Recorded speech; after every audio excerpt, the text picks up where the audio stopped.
Students, last lecture में बच्चे हमने डार्विन थ्योरी कंप्लीट की थी। आज हम नया टॉपिक स्टार्ट करेंगे एवोल्यूशन का। तो हमारे टॉपिक का नाम है स्पीसीएशन। मेरे साथ साथ आप लिखोगे, साथ साथ समझोगे। हेडिंग डाउन दो, SPECIATION।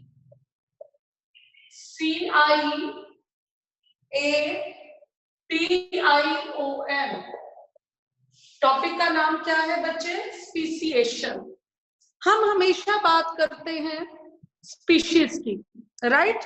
हमने जब भी बात करी कि एक स्पीशीज में आपको वेरिएशंस दिखाई देंगी, इस स्पीशीज के ऑर्गेनिज्म ऐसे होंगे, ये एक ह्यूमन बीइंग की स्पीशीज है, ये एक डॉग की स्पीशीज है। तो बार बार जब हम स्पीशीज की बात करते हैं तो हमारा क्वेश्चन यहाँ से बनता है कि स्पीशीज कहते किसको है? What is species, what is speciation? तो एक जैसे ऑर्गेनिजम्स का ग्रुप, ऐसे ऑर्गेनिजम्स का ग्रुप एक जैसे which can breed together. Got my point? ऐसे ऑर्गेनिजम्स का ग्रुप जो क्रॉस ब्रीड कर सके और न्यू ऑर्गेनिज्म को, न्यू ऑफस्प्रिंग को बर्थ दे सके या ऑर्गेनिज्म को प्रोड्यूस कर सके, ऐसे ऑर्गेनिजम्स का जो ग्रुप होता है बच्चे, उसे हम बोलते हैं स्पीसीएशन। तो फर्स्ट ऑफ ऑल हम डेफिनेशन लिखेंगे, a species is a population of organism. सभी प्रैक्टिस कॉपी खोल लीजिए। जब आप प्रैक्टिस कॉपी या रफ कॉपी पे नोट्स बनाते हैं और फिर उसी को आप लर्न करके फेयर पे लिखेंगे और मैच करेंगे। A species is a population of organism. Population of organisms. A species is a population of organism consisting of similar individuals.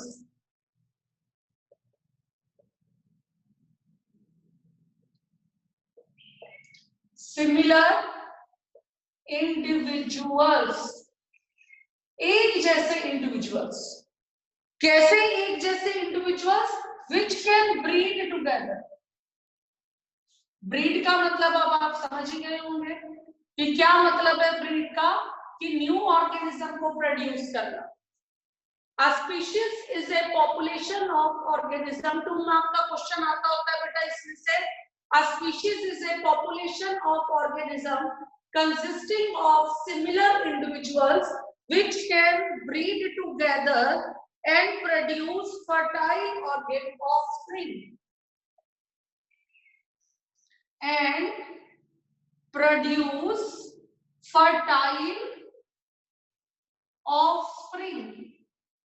हमें क्या है, हमें मतलब पता होता है कई बार, बट हम उसको कंप्लीट डेफिनेशन को लिख नहीं पाते।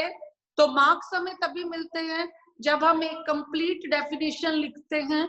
हम बार बार वर्ड यूज करते हैं स्पीशीज, कि ये ह्यूमन बीइंग की स्पीशीज है। फिर हम वर्ड यूज करते हैं ये डॉग की स्पीशीज है, ये काऊ की स्पीशीज है। तो स्पीशीज होती क्या है?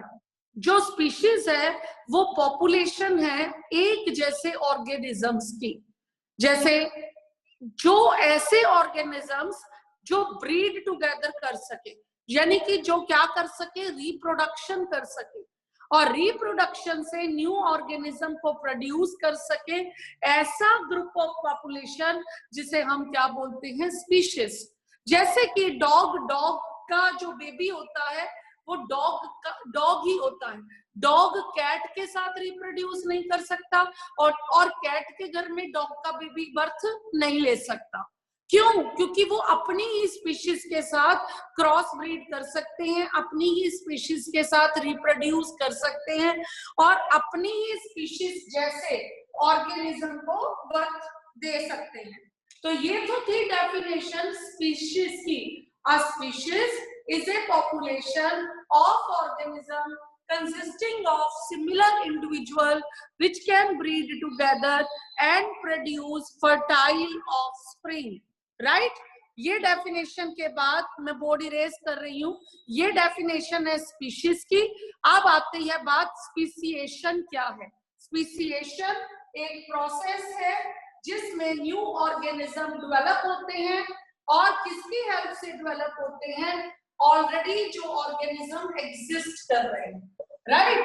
तो उन्होंने उस प्रोसेस में न्यू ऑर्गेनिज्म को बर्थ दिया, न्यू ऑर्गेनिज्म को प्रोड्यूस करा। किसकी हेल्प से प्रोड्यूस करा? एग्जिस्टिंग स्पीशीज की हेल्प से प्रोड्यूस करा। तो the process by which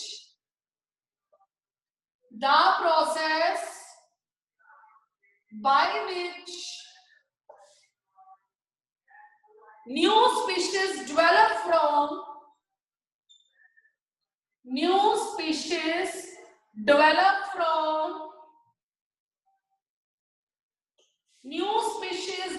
from the existing species.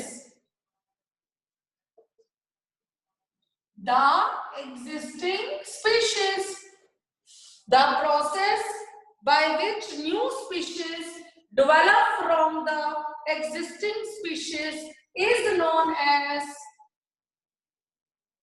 speciation, right? उस प्रोसेस को जिसमें न्यू ऑर्गेनिज्म को प्रोड्यूस किया जाता है, और किसकी हेल्प से? With the help of existing species, उसे हम क्या बोलते हैं? स्पीसीएशन। क्लियर हो गया ये टॉपिक? जी, मिलन, नंदनी, यादी, यश, गगन, प्लीज सभी बच्चे इसको लिखेंगे, इन डेफिनेशंस को साथ के साथ लिखेंगे, साथ के साथ अंडरस्टैंड करेंगे। I hope so next lecture में हमारा पूरा सिलेबस खत्म हो जाएगा, और नेक्स्ट लेक्चर के बाद जो नेक्स्ट लेक्चर होगा तो उसके अंदर मैं आपका ओरल टेस्ट लूंगी इस पूरे चैप्टर का। एक टेस्ट आपका हेरिडिटी का होगा और एक टेस्ट आपका एवोल्यूशन का होगा। तो जो बच्चे रेगुलर क्लास अटेंड कर रहे हैं वो बहुत अच्छे से उस टेस्ट को दे पाएंगे, ठीक है? और प्लीज आपने साथ साथ अपनी पीडीएफ सेंड करनी है बनाकर, चैप्टर अगले लेक्चर में एंड हो जाएगा। तो हमने क्या टॉपिक करा कि स्पीशीज वो होते हैं जो एक जैसी पॉपुलेशन हो, जो प्रोड्यूस कर सके अपने ही ग्रुप के साथ न्यू ऑर्गेनिज्म को प्रोड्यूस कर सके, और स्पीसीएशन उस प्रोसेस का नाम है जिसमें न्यू स्पीशीज डेवलप होते हैं लेकिन एग्जिस्टिंग स्पीशीज की हेल्प से।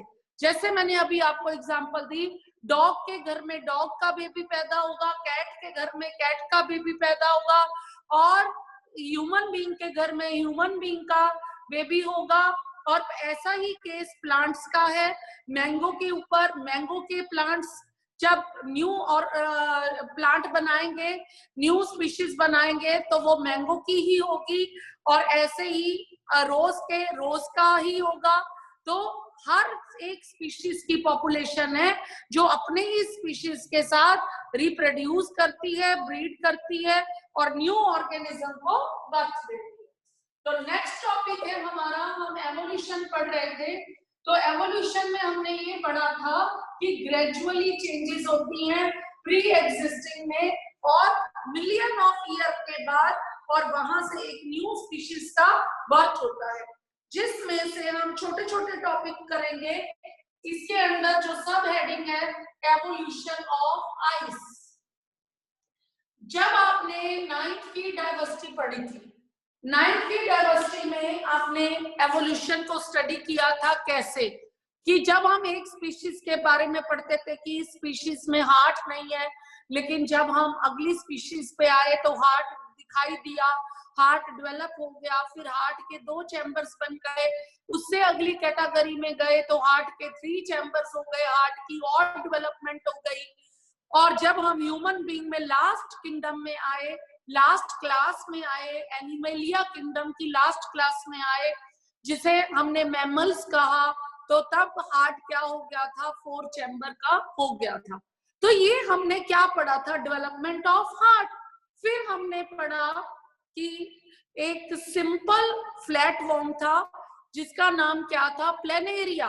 और प्लेनेरिया के बॉडी पे, फर्स्ट प्लेनेरिया था जिसके बॉडी पे जो माउथ था उसके ऊपर वाले पोर्शन में डॉट्स दिखाई दी और उन डॉट्स को हमने नाम दिया सिंपल आईज। और फिर उस सिंपल आईज के अंदर चेंजेस होती रही, चेंजेस होते होते होते, और जब हम मैमिलिया तक पहुंचे तो वो आई एक कॉम्प्लेक्स स्ट्रक्चर बन गया। इतना कॉम्प्लेक्स स्ट्रक्चर बन गया कि उसकी जो है प्रॉपर आज एक स्टडी होती है, सर्जरी होती है और उसकी एक डिटेल डिग्री होती है। तो इतना कॉम्प्लेक्स ऑर्गन बन गया वो। तो ये कॉम्प्लेक्स ऑर्गन जो प्री एग्जिस्टिंग ऑर्गन था, जो हमें फ्लैट फॉर्म में दिखाई दिया था, प्लेनेरिया में दिखाई दिया था, उसके अंदर जो चेंजेस आई थी वो चेंजेस आकर बना। और उन चेंजेस को हमने क्या बोला बेटा?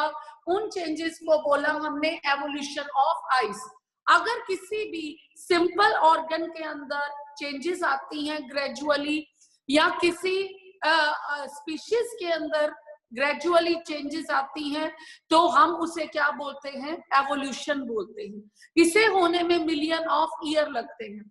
जैसे मैंने तुम्हें रेप्टिलिया में टेरोसोर की एग्जांपल दी थी कि रेप्टिलिया वो ऑर्गेनिज्म थे बेटा जो क्या कर सकते थे? क्रॉल कर सकते थे। फिर उनके जो फोर लिम्स थे और हाइंड लिम्स थे, उनके बीच में एक स्किन के फोल्ड्स डेवलप हो गए, और वो फोल्ड्स इतने बढ़ते गए जनरेशन टू जनरेशन, इतने इंक्रीज होते गए कि उन्होंने एक विंग्स का शेप ले लिया।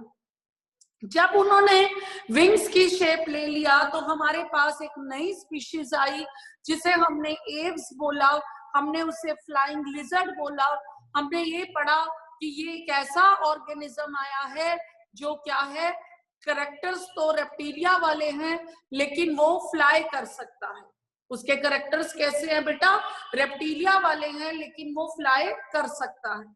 फिर धीरे धीरे उसके अंदर रेप्टिलिया के जो कैरेक्टर्स थे वो मॉडिफाई होते गए, बोन्स के अंदर चेंजेस आती गई, बोन्स होलो होती गई, जिसने उसको फ्लाई करने में हेल्प करी। तो हमारे पास एक न्यू स्पीशीज का ओरिजिन हुआ जिसे हमने बोला एव्स। बिल्कुल वैसे ही हम ऑर्गन्स की, कुछ ऑर्गन्स की एवोल्यूशन स्टडी करेंगे। तो जब आपको 2 मार्क्स का ऐसा क्वेश्चन आए कि how you can explain the evolution about the eyes, तो आपको एवोल्यूशन कैसे एक्सप्लेन करनी है बच्चे, और उसे आपने कैसे लिखना है। तो हेडिंग दो, एवोल्यूशन ऑफ आइज। तो एवोल्यूशन ऑफ आइज में आप पॉइंट्स बनाओगे। The I is a complicated organ, I is a complex organ भी लिख सकते हो, कॉम्प्लिकेटेड ऑर्गन भी लिख सकते हो। I is a complex organ, ठीक है, cannot be generated by single DNA changes, cannot be। आपको पता है ना चेंजेस का कारण कौन सा होता है?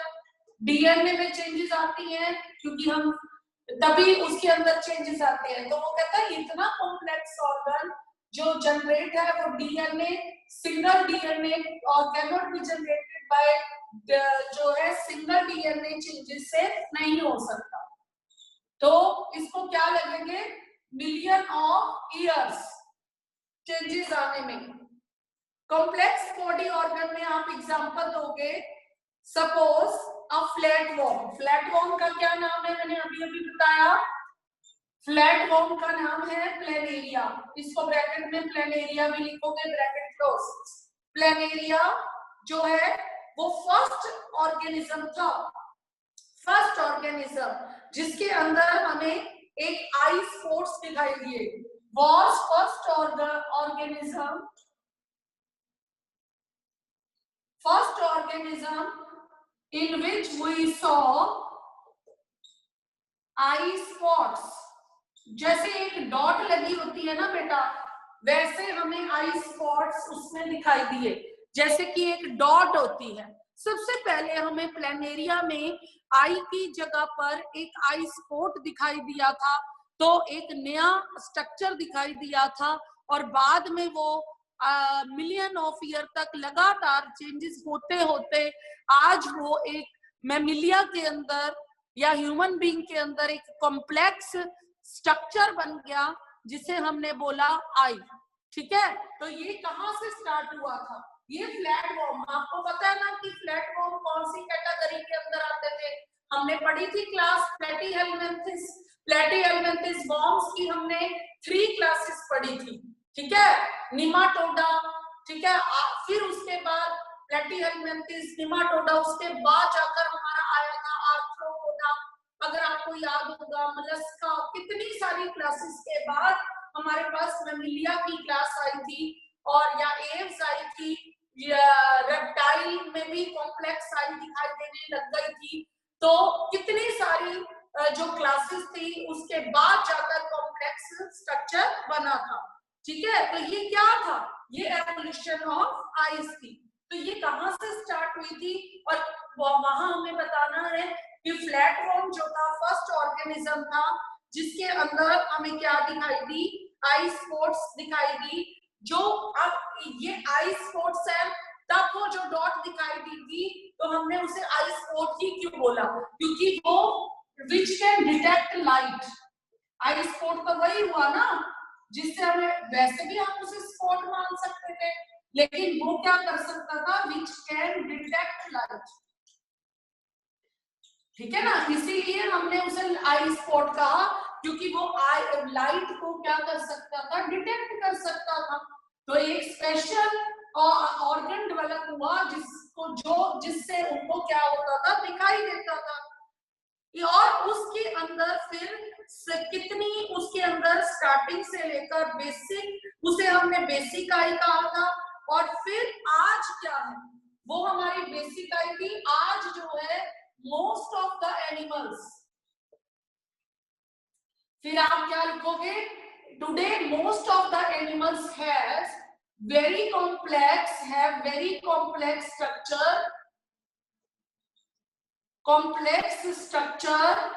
called eye। ये आपने क्या बताई? उसकी एवोल्यूशन। और ये आई जो बनी, ये डिफरेंट स्टेजेस के बाद बनी।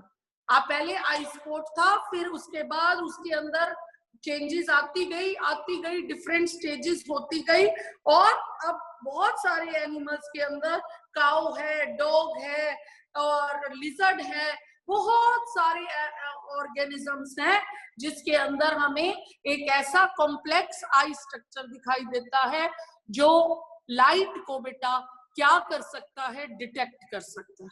ये था आपका एवोल्यूशन ऑफ आई। और एक आपके सिलेबस में एवोल्यूशन ऑफ फीदर्स भी है, एवोल्यूशन ऑफ फेदर्स। तो अब ये हेडिंग आपने नोट डाउन कर लिया होगा। अब हम नेक्स्ट हेडिंग में जाते हैं जिसे हम क्या पढ़ेंगे? Evolution of feathers.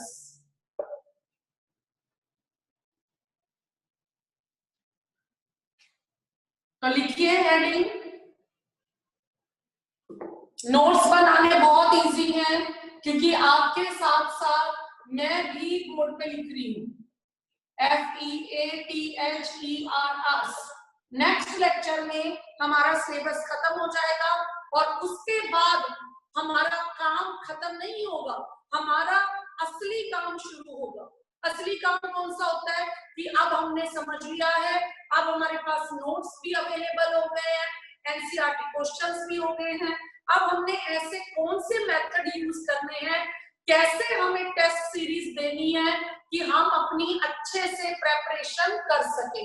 क्योंकि जैसे ही पहले क्या होता था कि जो सिचुएशन नॉर्मल होती थी तो हमें डेट पता होती थी कि एग्जाम कब होंगे।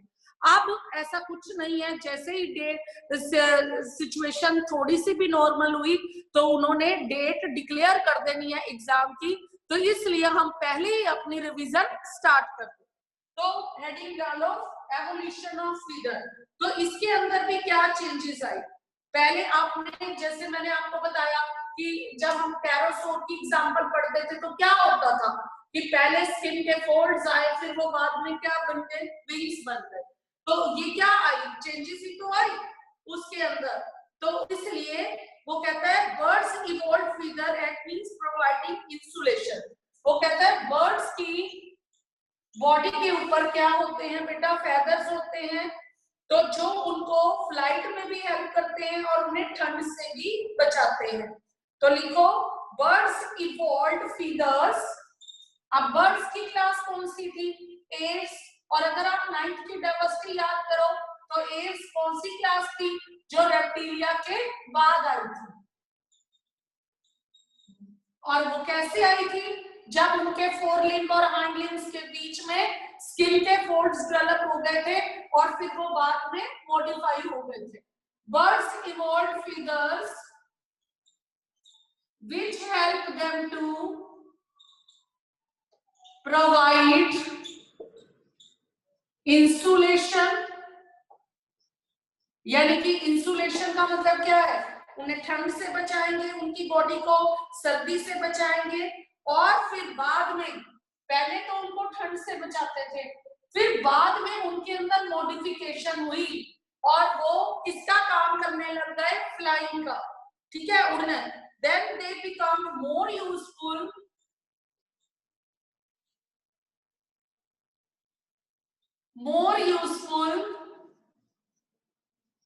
एंड बाद में for the purpose of flying.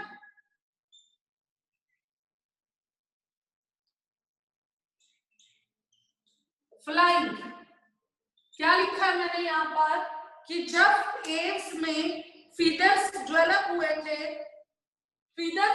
हुए थे तब वो उनको क्या देते थे? तब वो उनको इंसुलेशन देते थे, क्योंकि टेरोसोर जब उन्होंने देखा, या आर्क्यूप्टेरिक्स की भी आपकी एनसीईआरटी में एग्जांपल है आर्क्यूप्टेरिक्स, या आप आर्क्यूप्टेरिक्स की एग्जांपल दे सकते हो या टेरोसोर की एग्जांपल दे सकते हो। तो जिससे क्या पता चला था कि ऐसा ऑर्गेनिज्म था पहले जिसके अंदर स्किन के लिम्स के बीच में चेंजेस आने से, फोल्ड्स आने थे, वो फ्लाई कर सकता था। तो उस टाइम पे जब डेवलप हुए थे फेदर्स, तब वो इंसुलेशन का काम करते थे, तब वो और ज्यादा इवॉल्व हो गए, उनके अंदर और ज्यादा चेंजेस आई। तो फिर उन्होंने किसका काम शुरू कर दिया?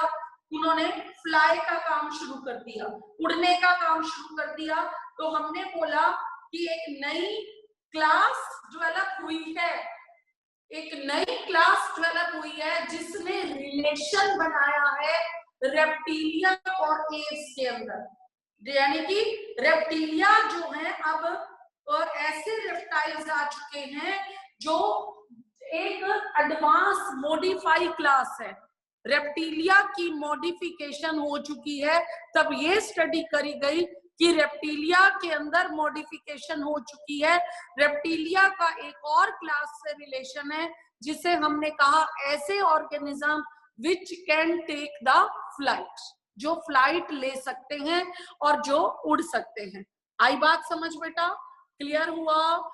चिराग, दीपांशु, गुनगुन, जिया, कबीर, मिलन, हुआ क्लियर ये टॉपिक आप सबको? तो अब हम अगले टॉपिक पे जाते हैं।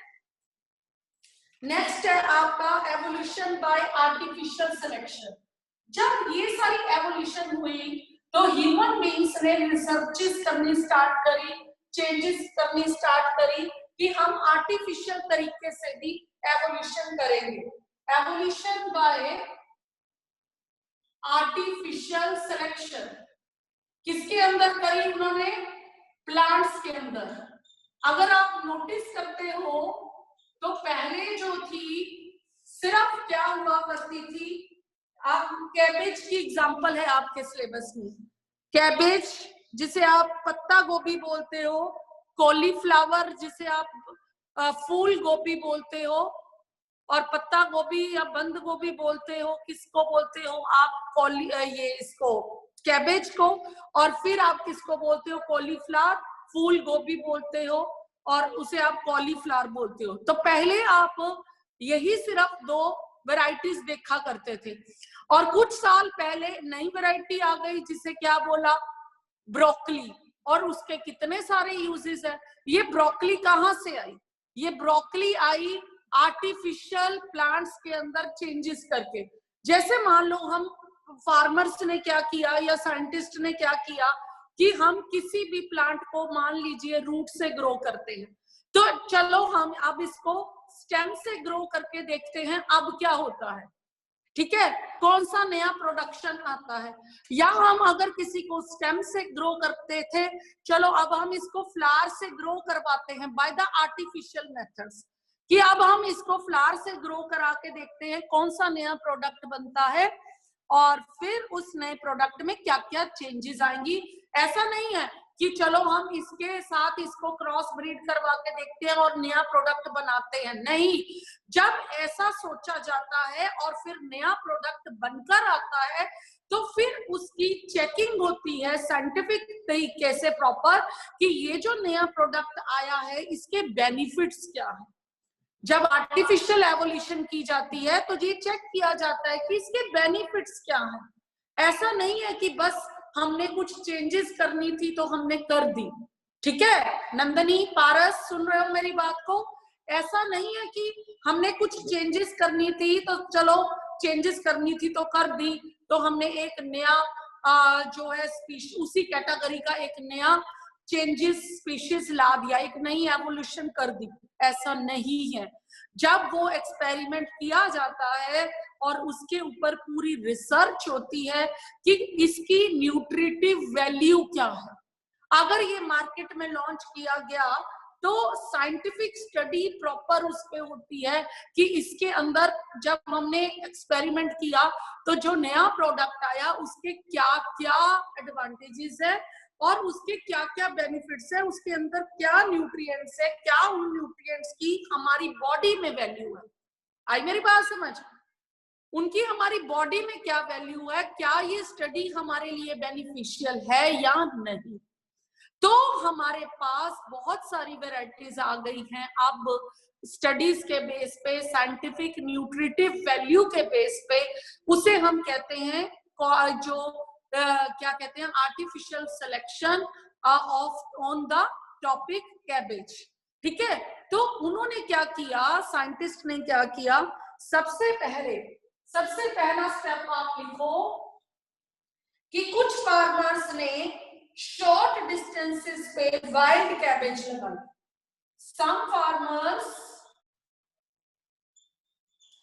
some farmers wanted to have short distances